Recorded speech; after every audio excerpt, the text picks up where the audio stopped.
Well, welcome to today's show. It's another edition of FLIPSIDE, and today we focus on financial independence for women. We have an exciting discussion lined up for you on how women can take control of their finances and achieve their desired level of financial freedom. In today's world where gender equality is priority, financial independence plays a crucial role in empowering women and promoting equality. So our guest speaker is a renowned women's rights activist. She's very vocal when it comes to gender and sexual-based violence. She's the executive director of Caring Hearts Initiative, the CHAID. She is the state coordinator of White Ribbon Alliance, and she's a vibrant, charismatic youth leader, a wife, a mother.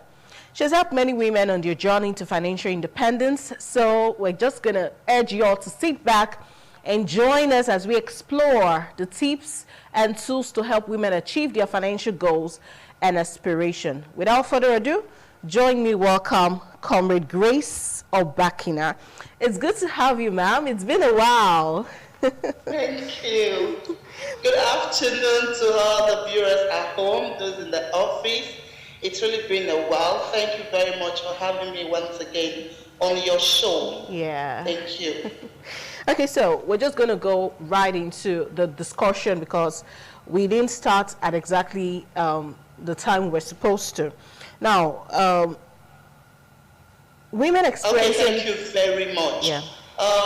When I saw your topic, it gladdens my heart that at a time and a moment like this where we have so much high rates of domestic and women violence going around the cities, and we have come to identify that one of the major causes for the increase of domestic violence has been tagged around financial independency. Okay, financial independency, apparently, it means you having the ability to support yourself financially, not necessarily at all times without assistance, but just something you can use to start up at a time when the need arises, not solely depending on someone to be able to do one or two things financially. Okay, and this it's so important for us to understand this goal and the background of this topic, because particularly it's women that historically has been marginalized on the labor market, and because of this we see a lot of them being financially dependent on their male counterpart, and therewith withholding, causing them to be insecure, because financial awareness and money management skill can actually lend to women's deeper sense of security, and that makes it easier for them to be able to say, okay, now that I am financially dependent, I want to do this. So understanding this challenge, understanding this problem as it relates to women and having good home running and functioning will bring a lot of liberation and a lot of peace to not just our home, but our society. Yeah, and having a closer look with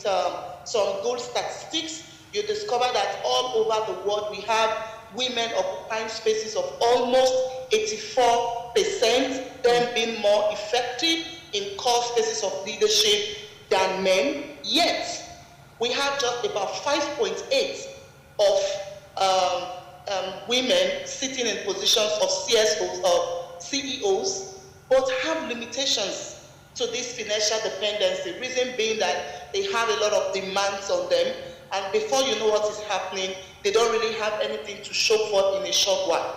We also have 85% of women that control the day-to-day running of their family finances. And so when all of this is put on, before you know what is happening, they really have nothing left. So all of this is draining them to have a financial stability, and because they don't even have what to fall back to, they end up running and depending on people whenever there is a need to any financial responsibilities. Okay. Some of the challenges that I feel that I have noticed and via practical field work that we have seen that women face today that gives them this exclusion from financial dependency is that financial freedom is a form of personal empowerment. You know, when you have this financial freedom, you are empowered. But a variety of roadblocks, challenges that makes it very, very difficult for women to navigate and equally participate in the financial world strength.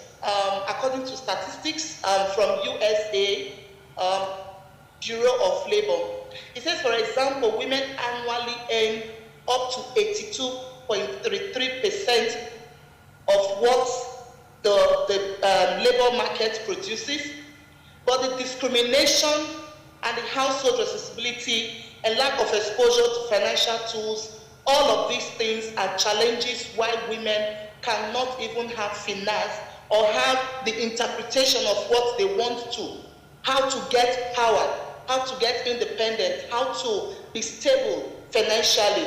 So all of these challenges, while there are positive movements and advocates for equal right between men and women, positive social structures, and difficulty in breaking barriers, we have a list of things that poses as threats to women. Interesting. I think I'd like to continue by saying, number one, because women have limited ability to attain some height, you discover that women are less. Okay. Comrade Grace, can you see me? Okay. I use this because it's a global statistic. It's not just happening to us as a country, it's a global problem. Okay? This continues to be a wage gap between the men and the women, which make women less. It reduces their confidence. It makes them less than men, and the gap continues to widen by the day. And when it descends down to the black, when we're trying to see some of this discrimination as it relates to color, you see that in Nigeria, when women are being slided in some specific positions, in some specific sectors, those sectors are seen as highly paid sectors. So once they are being excluded from such sectors, they are left alone to be in the lower paying jobs, which really will not give them that financial fulfillment, and it will not give them the financial empowerment that naturally they should have been enjoying like their male counterpart. Okay, Comrade Grace, let me pause you there. Let me pause you there. You could still go further, but you've highlighted quite a number of obstacles that is making it very difficult and challenges for women to become financially independent, especially in Nigeria. I know it's a global issue, but how can we really break out of this? You know, the issue of the political influence is there, but I think the cultural and religious drawbacks are so difficult for us to let go of. So how do we build that confidence to begin to break out of these, should I call it strongholds, and embrace financial freedom? Okay, like I was just to mention, which is one of the last points, is that children, when women, the period with which women begins to give birth, rearing children, which to me is a strong, it falls under the cultural barriers, because you can't, because you want to work, not have a family, and when you have a family, like you're married, you still will not, because of career, not want to have a child. And when these children start coming, you have to put everything in place to nurture them. These are just religious, cultural, and traditional responsibilities that you must meet up to as women. Now, what we begin to do to break out from these challenges is that first and foremost, women need financial education, continuous awareness for financial education, because truth is, if you are not educated and informed, even when you have the money, you will not know the right things to do. And so for us to be able to maintain a continuous financial independency, women need to know more about managing their finances than they think. It's not just sitting to think, they need to go through trainings, both in the community, in the local, and in the state level. So sometimes when you receive call out, like a program like this, you discover that very few people will even want to say, okay, let me carve out time to watch it or go back to the link and sit down to listen. We have to consciously get ourselves educated, informed. It necessarily don't have to be going to the 4 hours of the university to study accounting. I have this fund. How do I transform it into financial empowerment, independency, so that I begin to groom up others? So that education needs to come in. Then secondly, those in power, like I always say, mentoring. Mentoring is one key thing that would continuously work for us to be able to gain women liberation in every sector. So women that have been in power, women that have enjoyed financial independence, you begin to build the confidence of these women. And that you can do by also saving. You know, it's not everything you get that you just end up spending. The needs will keep arising, but you should be able to know where to draw the line. When it's finished, it's finished. Now, to be able to do a lot of saving, learn saving culture. What are the mechanisms you need to put in place to be able to enjoy saving? Then secondly, another very crucial point that women need to know is that you need to avoid getting indebted, because it now transcends to your health, right? When women draw out your budget for the things you need, place them on scales of priorities. When things are brought to you, do I really need this at this point in time? Or have I outweighed my spending for this month? You should not eat up everything you have, because when you have a saving culture and you know how to draw your budget to align with what you have, you will not go beyond it. Then another plan you should have is having savings for emergencies. That is way, way different from your life savings. You have savings for emergencies, you have savings for building. So you discover that when all of these are put in place, life begins to treat you as it comes, right? Then you tap into investments. Another way you can strike through these challenges, you tap into investments. You ask questions. You go to places. Now, though today it's becoming so scary as to where to be, that is why you must reach out to specialists. Okay, you can reach out. I want to invest in this and that. What do you advise? What is the best avenue for me to do this? So that leads you to learning investment strategies and what is paying and what is not going to tie your money down or where you will be duped. So you need to sort out for experts to put you through all of this. Now, women need to specifically advise other women when to go into such investment. What has worked for me? If it is a success story, you don't keep it. Another thing, women really need to build their confidence as a means of overcoming these challenges. We do a lot. Talk about what you do. Try to be a voice. You have done this little thing. Talk about it. Let other people learn. It could be like, oh, she's blowing her trumpet. But there are a lot of things women are doing that are swept under the carpet. And the next thing you will hear is, what have you done? Like I always tell people, women's finance, women's funding, women's income, women's expenditures do not have receipts. Yes, you do not have receipt. Okay? Are you there? Yes, I can hear you loud and clear. But yes, I think you cannot have receipt, but you can start structuralizing what you do. I'm going to be taking care of this school fees for this point in time. And for this point in time, I'm not going to be doing it because you have itemized your need and marry it down to your budget. Now, I talked about another way you can also help yourself to navigate through these challenges. Own a business. You could have an idea from someone, then you go and understand how it works for that person, develop how you can also make it work for you. You can adapt, but you can also create new ideas. And once you start having that product sell out for you, It's another way of you building your confidence for financial dependency. You have multiple streams of income. There are a lot of jobs you can do today that may not even need your physical presence. You know, recently you have a lot of people ordering a lot of things online. Those are people that are far away. You can start yours within a local sphere. Now, going back to those in the rural communities.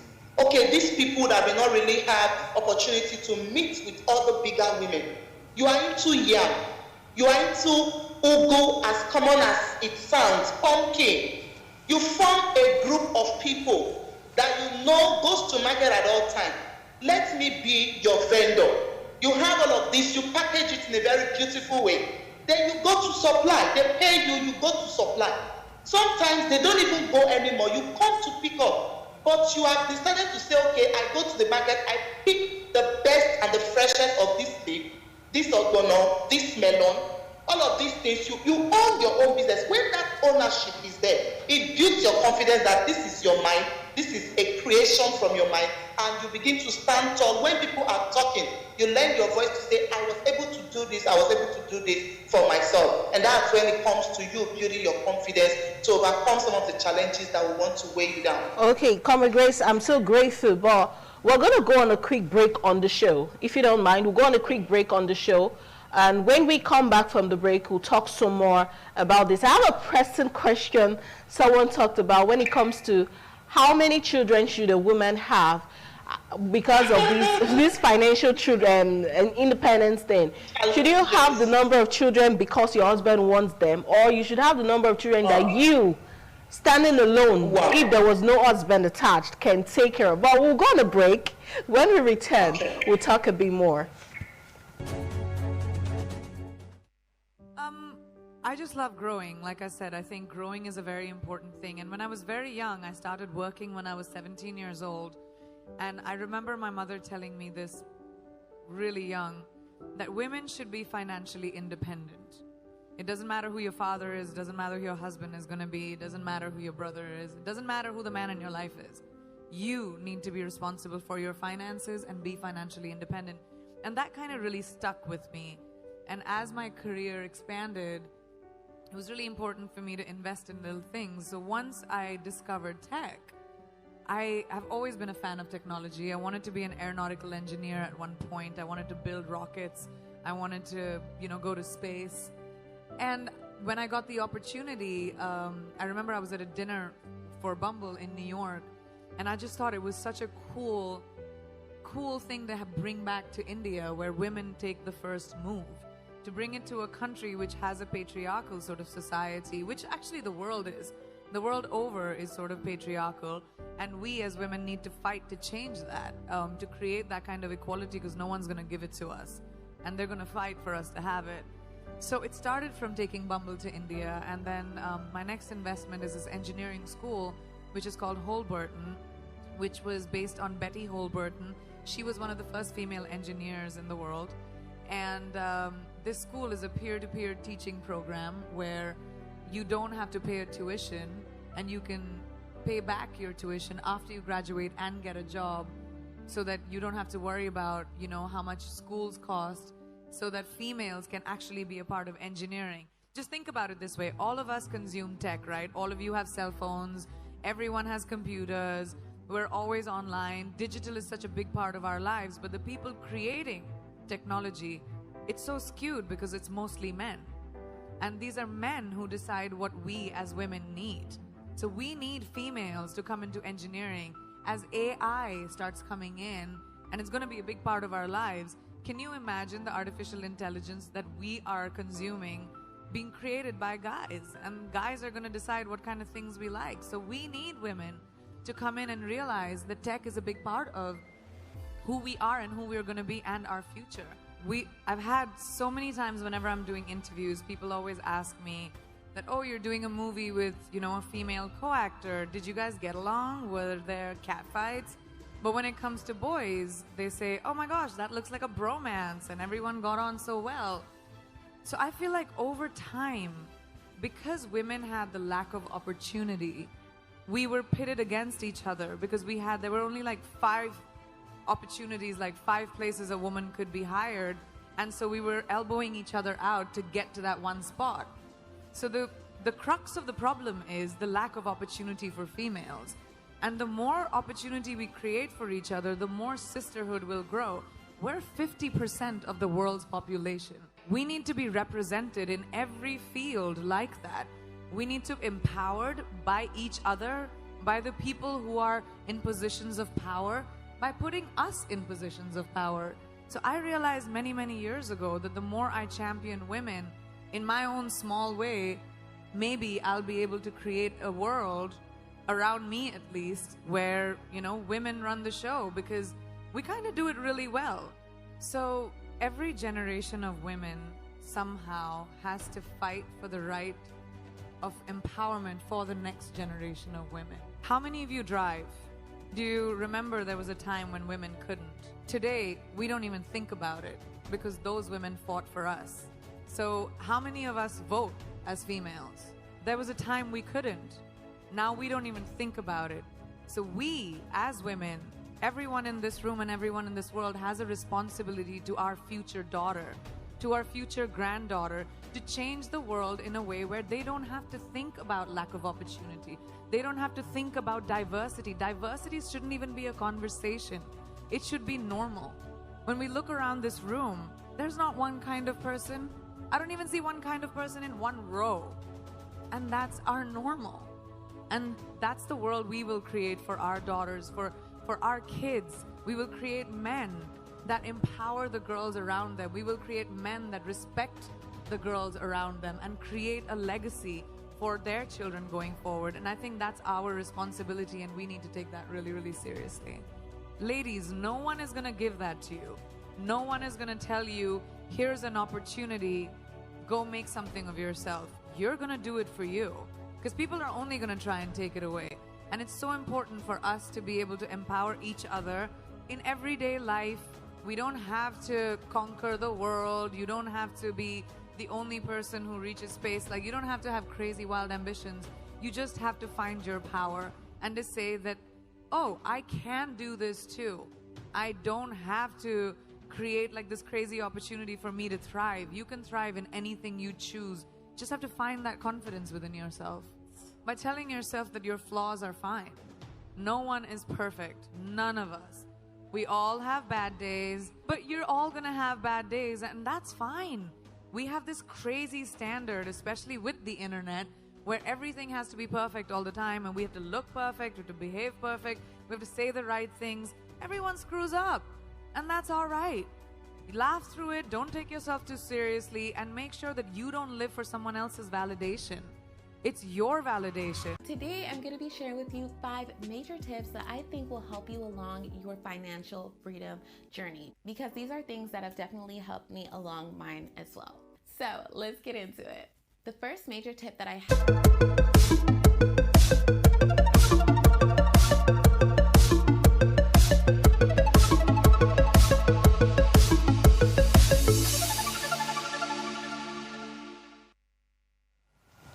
All right, of course, it's Flip Side, the other side of the news, and today we're focusing on something really important, very, very interesting, and we're talking about how women can attain financial independence. We're giving you a step-by-step guide on how you can be financially free, how you can become a boss onto your own self. And I have Comrade Grace Obakina with me here, and she's been talking about this. So before the break, I did say I was going to ask 2 questions, and one of them was a woman. We had a story some time back of a woman whose husband beat up her child from her first marriage, and he was arrested because the child was badly hurt. And so she was interviewed and asked what she would want to do now. She said they should release her husband because she has no other person to lean on. And I was wondering, and other people asked and said, would you advise a woman to have children based on the number of, or to have the number of children based on what her finance can handle individually, or it should be really based on what the husband decides for her? And then the second question I would ask, because I would want you to just go right into the other, if we become financially independent, does that mean we'll stop leaning on our men or depending on our men to do the heavy lifting when it comes to running of the affairs of the home?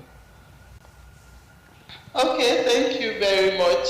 From your first question, you discover that when we are into intervention and activism for domestic violated women, you discover that most of times that's one of the strongest, saddest news we receive. You see a woman being violated heavily with evidence, bruises, life-threatening situation, and they just wouldn't want to go because everything about their life revolves around about the man. They also have this fear of being alone. How do I cope? How do I survive? Just because they don't have financial dependency. And that's, for me, it's a no-no for every woman. I would always tell women that I come across, no matter how little it is, have your source of income. This campaign is not on to undermine our husbands or to rub shoulders or to flaunt and I have my money. It's always, there can be any emergency. As much as we don't want this, we've seen a situation where some families, they lost the head of the house, the husband, and this person was loving while he was alive, and all of a sudden the family comes with a different mindset entirely. This is not what the man would have wanted for his family while he's alive, but unfortunately, he's not here to speak, and the women are completely taken off. So that is not advisable, and this is why we always do little socio-economic skill empowerment for women, for those that are serious, because we have a lot of women that are very unserious and lazy to do one or two things, not knowing that their financial empowerment or independence gives them a sense of security. Then down to the second question. So it's not always advisable for women to stay without doing anything because they will always want to go back. And I want us to know that every violator, the first thing they do is to completely make their abuser, that is their victim, solely dependent on them financially. So that we should take note of. Then the second question, going back, having children according to your finance. Now, to me, that's not right. I think what is applicable, the sexual reproductive health rights. The campaign recently, we have high rates of advice for family planning. That's because apart from the fact that we have the economic meltdown or the financial stability of everyone in the world today is dropping, it also helps the woman to stay both mentally, emotionally, physically, and financially stable. Because under the sexual reproductive rights, as a woman, I have the right to say, oh, my health permits me to take 2 children, my health permits me to take 3 children. Now you cannot begin to marry. What is the financial implication? It's not solely going to be because of the finance, and there is no way you can always say, I want to have 2 children because that is what I can provide for. Okay, but I can say I want to have only 2 children because my health will not permit it. And there is no way, most women don't even go for checkup. It's not only when you're pregnant you go for checkup. Even when you're done with childbirth, you go to check yourself. You reach out to good gynecologists to do a general check on you. What is your health status? If I go through for another, what is the shortest health effect is going to be having on me? That's one. My advice for women who do not have partners that are supportive, you can't even think the reason for childbearing is companionship first and procreation. Companionship and your emotional fulfillment should first be put in place. Maria. Because if you are not able to raise these children in the way they need to be raised so they can be morally beneficial to the society, they become deviant. And most times, either through robbery or police shootouts and all of that, their lives are cut short. So at the end of the day, your primary goal of recreation is cut short. So what should work for you is, I want to have children. When I'm getting old, I have people to talk to, I have people to relate my mind with. So that should not be primarily be the reason for your birth control. Your birth control should be basically because you want to stay healthy and because you want to be both emotionally and financially stable.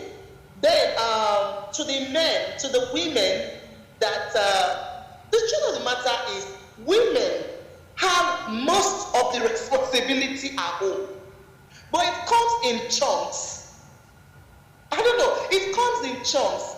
And most times it's not being accounted for. So it is when we want to talk about house rent, one bulky responsibility, we say it's the man. Where we also have today a lot of women doing all of that. So that I am financially dependent should be a plus, should be a support, and to be something to motivate my partner that he's not going to die of thinking or think all his life about his need.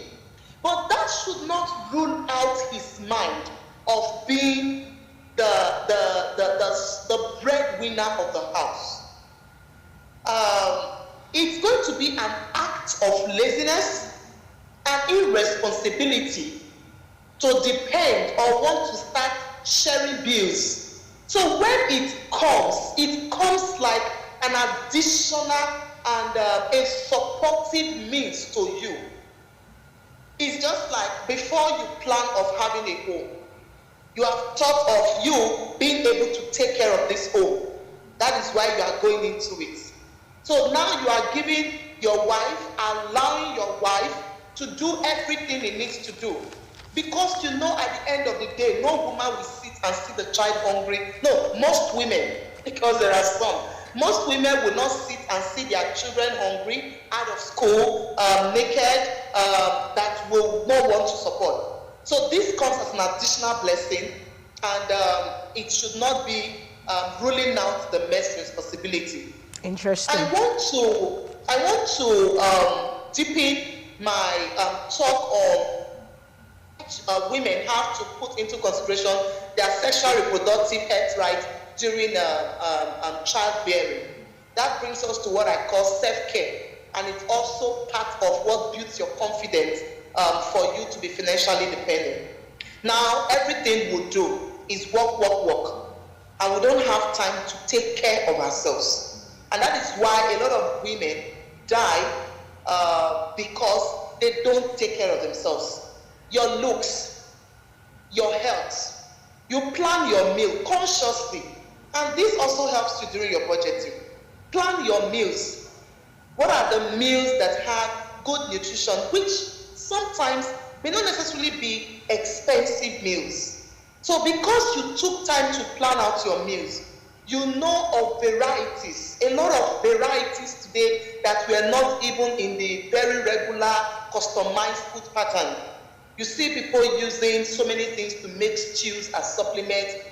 So many soup are in vogue today. So you learn for your own self-care. And when you have these children that you have negotiate, appeal to your partner.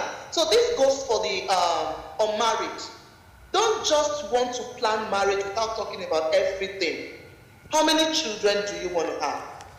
Talk it with your partner so that when the time comes, it won't be no, it has entered, I will not do this, I will not do that. Oh no, I will not take preventives. Oh no, you will not understand with me when it's my ovulation or when it's not my ovulation. So you plan this out. And when planning of this, you put into consideration, just like the topic we are saying now, you put into consideration what is our strength financially, what is our strength mentally, and what is our strength by what do we want for our family. Now, when you draw out all of these plans, it helps you to plan for how many children you want to have. Okay. But sometimes you could have this health balance today, and after the first child, you discover that one or two things have happened. That is why you have to go back for checkups and medical examination for your self-care. Okay, so Comrade Grace, before we let you go, because we'll already the time is up. We have one more video we need to push play to. So we're going to have your last words concerning this. The discussion today is a woman's guides to financial independence. You've highlighted the challenges we could face, the benefit of being financially independent, and for the men to understand that just because your woman has money doesn't mean you lean on her. You know, lean on me, not be press me die. But in total, what's your last words on today's discussion so we could let you go back to your conference? Okay, please, women, get yourself empowered, develop your skills, cultivate the saving culture, do your budgeting so that every funds that come, you don't have ending up. You mustn't buy everything that comes your way. Then above all, always plan your business and plan, ask questions before you do your investments. Delegate choices when you are at home so you don't break down and end up spending all of your income in things that will necessarily take care of itself even when you are not there. Thank you so much, Comrade Grace Obakina. All right, she had to take out time from a conference in Abuja just to be with us on the show this beautiful afternoon, and it's such a delight. When you come back to Benin, we'll come see you.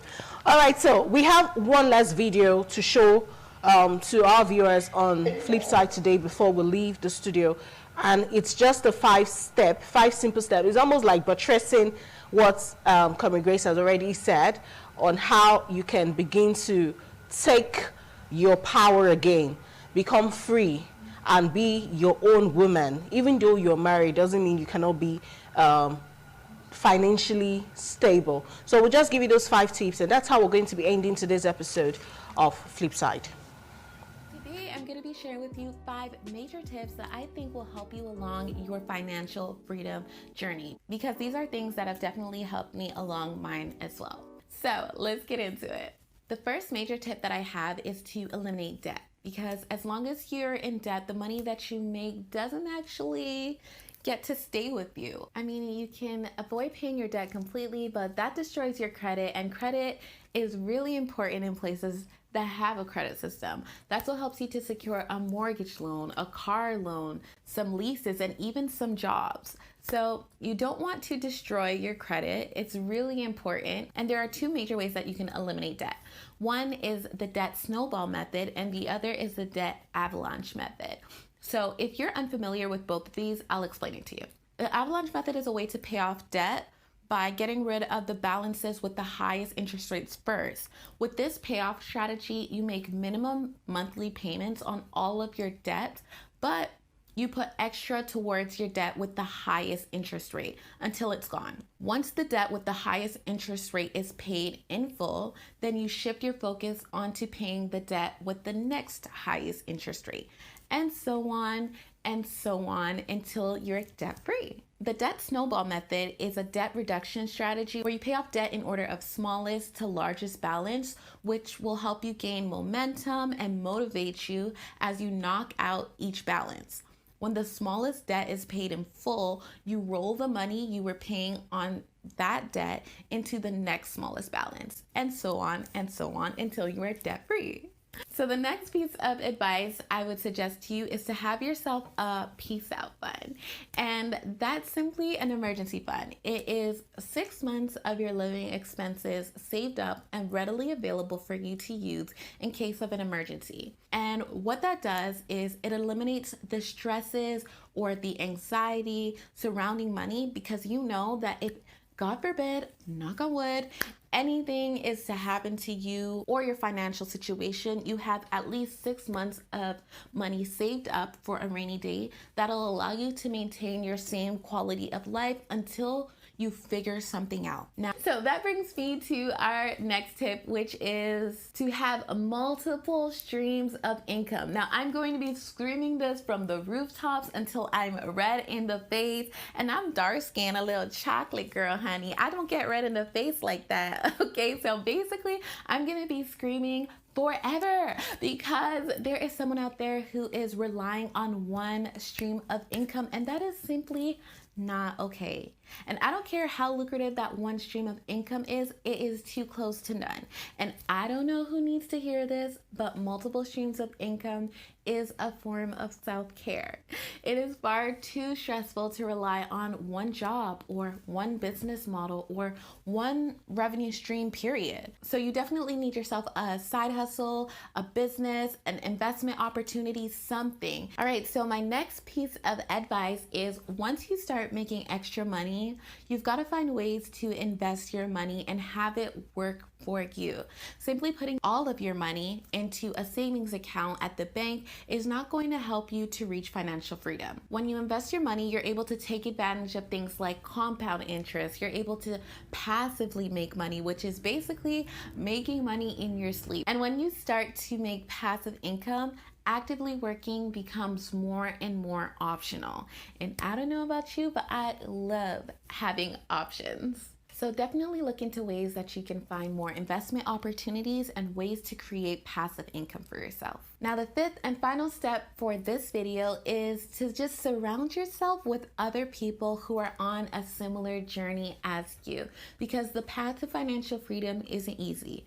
If it was, everyone would be financially free, and it can also take quite a bit of time as well before you attain financial independence or financial freedom. So having like-minded people around you who can keep you motivated and inspired, as well as share with you resources that are working for them and put you up on game, is so important, because sometimes you simply don't know what you don't know, and you are an average of the people you spend the most time with. So if you're trying to do bigger and better things with your life, it's really important that you surround yourself with people who match your future and not your past. So let me know if you guys want to see a part 2 on this video. I can do even more tips that'll be helpful along your financial freedom journey. This was simply only 5, but there are so many more. Let me know in the comments down below. Also, some tips that I didn't include that you think are really important to help someone along their financial freedom journey. Like I said, sharing is caring. Let's all congregate in the comment section below. Send this video off to someone that you think would find this video valuable. I love you guys so much. Love you to the moon and back. Be true to you. Bye.